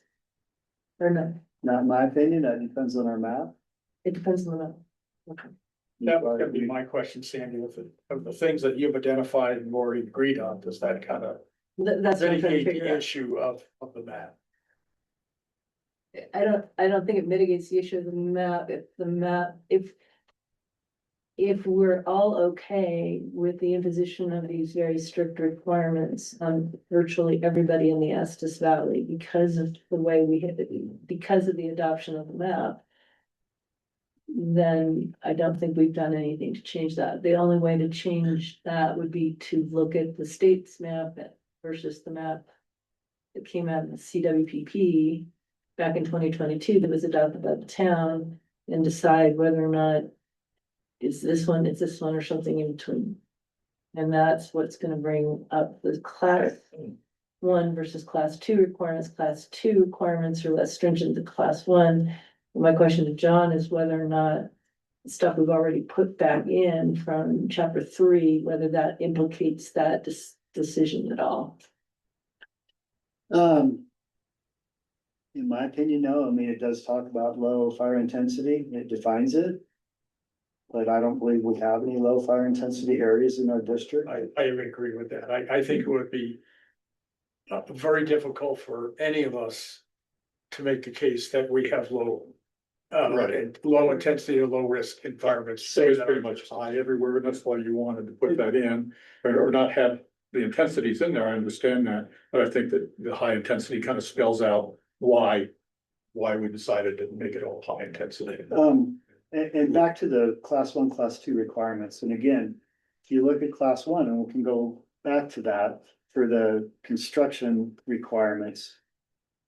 Not the site in area requirements for the building hardening. Yeah, so I was looking at the site and area requirements, because class 2 doesn't have a 0 to 5 feet requirement. So that's what I mean by less stringent. It goes from in accordance with, it just goes right to intermediate. Class 2 includes everything from class 1. Okay, You okay, do it. okay, all right, so then it does. And there's Okay. a statement in there said everything from. That's class super 1 helpful. plus. Okay, plus that, okay, gotcha. Thank So- you, that's super helpful. My point with the structure hardening for class 1 is it's already really required by code. We're adding screening events that may not be required. And Yeah. correct me, Dan, if I'm wrong on any of this. The class A roof is already required, the non-combustible gutters is required. So to have a class 1 that we're already requiring doesn't make sense to me. It just got, this is the structure hardening requirements. And we're already doing class 1 through the residential code, right, Dan? That is correct. Okay. So why pull it out? Because they're gonna do that anyway. And again, this is a state code for areas that maybe don't require a class A roof. With our wind load we already have, that's required. I think also when you look at lower for wildfire, urban interface, lower risk. Urban environments, where you're talking miles of urban environments, our urban environment is one block, one way, one block each way. Well, and Yeah. just looking at the map, Lamar County's map this morning, just helping wrap my head around where the wildfire risk is in our community. Mhm. We have national park boundaries within a mile of downtown, straight to the west. Right. And we know how far embers go. This is all around Old And how Town fast. and that whole area, and it's just Way over the. how we can say we can have extreme intensity here and low hazard here. It's just reality. I agree with And again, we're talking about new construction and major remodels. We're not talking about retroactivity at all. Well, except for the siding. 25% plus of siding. That's the end of the whole building, it's not just. 25% of the siding, in the entire That's correct. building, That's yeah, right. Yeah, And if it's then we're only being, talking about the first 5 feet. right. And as long as we can put some of this language back in that lets people do something other than moon rock, then yeah, I think that, then we're giving people options. Right? Maybe they don't have to pull all the tomato plants. Maybe that's you. Nothing about tomatoes, maybe they do, but they're not on the list, somebody please add tomato plants to the list. Sandy, do you have tomato plants by the house? or- I can't grow them where I I don't think it's an am. issue. I'm too high up that they don't grow. It's very frustrating. Okay, let's see. I have a question about appendix A. Do you have any appendix questions? No. Done, okay. No appendix, but- I don't see a way for people to apply electronically here unless I'm missing something. Don't we take applications electronically? This may be a town question. But that's something to look at. cooperative agreement, yes. Yeah, it's something Yeah. to look at. We prefer electronic. The town does not take hard plans anymore, neither do we. It's all gotta be electronic. We are Okay. 100% electronic. Okay, so maybe we not need to throw that language in there here on appendix A. At A 101 or 101.3. If they can do that electronically or should, or whatever. It says form furnished by the code enforcement agency for that purpose, so that would also imply that electronic is what we were gonna refer them to. Okay. Okay. All right, so as long as you're comfortable with that, I just wanted to, it does stay submitted electronically also on 101.2. So I was just thinking it might want to be consistent in 101.3. So B 101.2 and A 101.3, you just might want to do the electronic language consistently. Because we have it in there. On that, so 101.3, actually it's B 101.2. Okay, so B 101.3. I'm a little baffled by this. It says the code official is authorized to waive or modify the requirement for a site plan where the application for permit is for alteration or repair or where otherwise warranted, and then it just says, and that says period, then it says identify the fire intensity classification. I think there's something missing here, or what am I missing? Is that somebody wrote a note to themselves and then forgot to take it out? Don't think so. Dan, do you have any comments on that? I'm still reading through it. It's just that, the first paragraph, B 101.3. All right, let me read it. I think what it's trying to say is it waived the requirement for a formal site plan. Where the application for permit is for alteration. So if you're just gonna redo your siding, you don't have to hire a landscape architect to give you a formal site plan. To say where the landscaping is gonna be. Does that make sense? Well, see, then this is another part of the question. So the first question is really just a drafting question. That last sentence of that paragraph is not a complete sentence, and I can't tell what it relates to. It looks to me like a note somebody wrote to themselves and then forgot to answer. And here again, it's referring to those definitions of the fire intensity classification. So you'd go back and say, is this low fire hazard? Is this medium? Is it high? So perhaps we could get the language of what we actually meant to say there, because right now the sentence reads, identify the fire intensity classification, period. Who's doing the It's identifying? directing you back to the definition of fire intensity classification. That's what that statement is saying right there. But it's So saying- we should actually say that then. Just saying identify the fire intensity classification for the site. Or that the code, the code official shall identify, or that the code official shall identify the fire intensity. Because I think what we meant to say here is that the code official is going to identify the fire intensity classification consistent with the model code, or something like that. It just needs a full sentence, so it's clear, Well, right? let me chime in here. what it's saying here, it's telling your designer or yourself, whoever's providing the site plan, to define your fire intensity classification on your site plan. Okay. Okay, so And then should we say will review it. And if it needs to be changed or agreed with, we can do that. So That's then what it it should says say, to me. I'll identify the fire intensity classification. Is that what you're saying it should say? Or should, I mean, so who's doing the identifying in this That paragraph? the first and foremost will be the applicant. Will identify their fire intensity classification. Okay, so it just needs to say That's that. the site plan that they're providing us. They need Yeah. to review the code, know the code, the definitions, and know what they are building next to. That's what it Okay. says to me. Yeah, it doesn't, it's not even a complete sentence to me, so it should say what you said, how you interpreted it, it should actually say that, it just say the applicant shall identify as part of their paperwork or whatever, part of their submission. The fire intensity classification, because the sentence there, the way it reads just isn't clear Let, at all. let me try to put it in a different perspective. When we were asking an architect to provide us a code analysis, we want them to identify their construction type, whether it be 5B, 2B, 1A. We want them to identify that so we know what we're looking at. It's the same thing here to me. Yeah, well, I understand what you're saying, it just doesn't say that, the sentence itself just reads, some unidentified person has to identify the fire intensity classification, so I'm just saying, make it more clear as to who's doing the identifying. It looks to me like something just dropped out of the draft, Should say applicant shall. applicant shall, or Right. whatever, That yeah. note's under that. Because right now it just doesn't, this provision doesn't say what you just said it says. It can, we just need to put the words in to make it say that. Let's see, so let's see, did we have another question?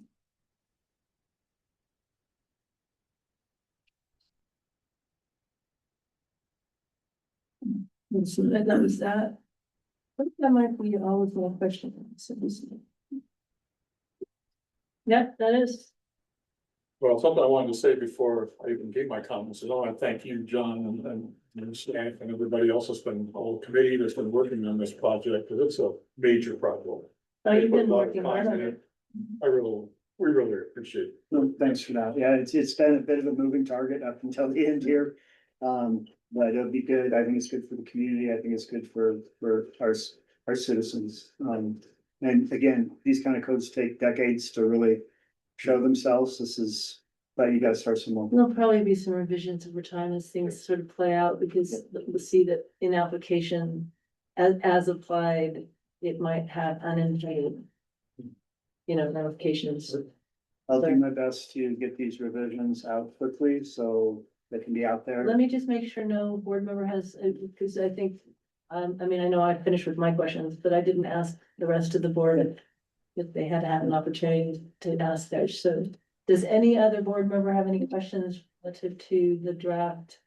There's one thing in there that wasn't clear to me. There's the business about the accessory non-inhabitable building that somebody made a comment about changing it from 120 to 200. Yeah, But it actually wasn't changed to 200 in the document. And I thought maybe because it's that would then be less restrictive than the original document. So do you plan on doing that or not? we reached out to the state on that question and I did get an answer on that one.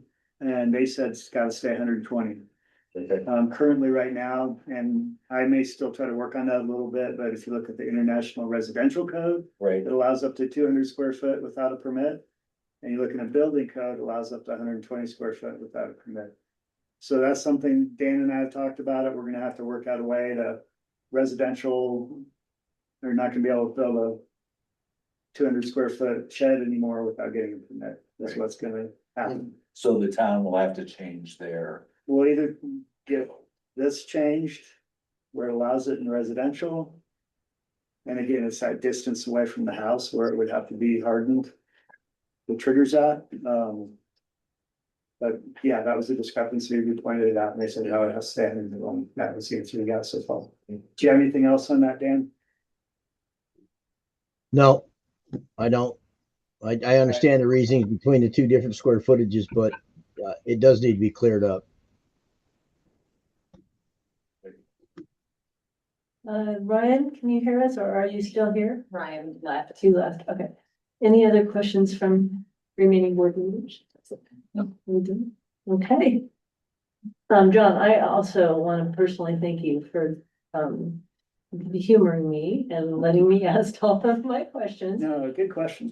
Good conversation. And doing all of the comparison drafts so that we could really understand what it is that we were doing. I appreciate all the work you've put into it. And the fact that you put all that work into it in a good natured way, even though it had to be a real pain for me to be asking you to do that. So I really am grateful to you for doing it. It really was helpful to me to understand for gaining clarity and understanding about what it is that we're doing. It's an important piece of code, so it's important for us to get it right, at least as right as we can. And Dan, I want to thank you as well. I think you've offered some very insightful comments today and you've been very, very helpful to us. So we really appreciate you and all the effort that you've put into working with John on this. So thank you. Thank you. Yeah, thanks, Dan. I echo that. John, this is all could not have been done without you. Thank you so much. All right, well, let me go back to the agenda and see if I think we might get to all go eat dinner or something. Announcements. We're done with the wildfire resiliency code, right? No others? Okay. Yes, all right, the next item on the agenda is announcements. Our next regularly scheduled meeting is Monday, March 23rd, 2026 at 4:30 p.m. But we are going to have a pension board meeting just in advance of that at 4 p.m. So all of you need to show up a half hour early for a meeting on March 23rd. And let me know if you can't right away. And I think that's it. Any questions? Anything else? No? Okay, may I have a motion to adjourn the meeting, please? And may I have a second, please? All in favor, say aye. Aye. All opposed, the same. Motion carried. Thank you. Okay, thank you all. There.